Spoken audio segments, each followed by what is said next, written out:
আলহামদুলিল্লাহ,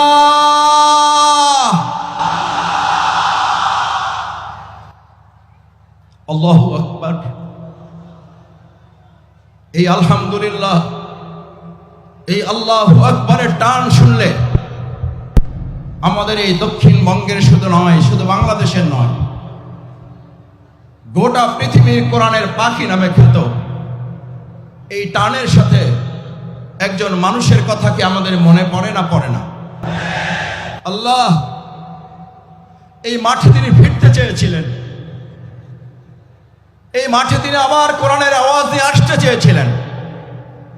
আল্লাহ আমাদের সেই কোরআনের পাখি যেখানে যে অবস্থায় আছে, আপনি তাকে মেহেরবানি করে জান্নাতুল ফেরদাউসের মেহমান হিসেবে কবুল করুন।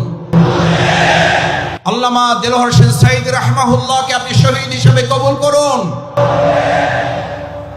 আল্লাহ এই মাঠে আমাদের দেখা হলো না, মেহেরবানি করে কাল কিয়ামতের কঠিন ময়দানে আমাদের হিসাব নিকাশ সহজ করে জান্নাতুল ফেরদাউসে আপনি আমাদেরকে একত্রিত করে দেখা সাক্ষাতের ব্যবস্থা করে দিয়েন।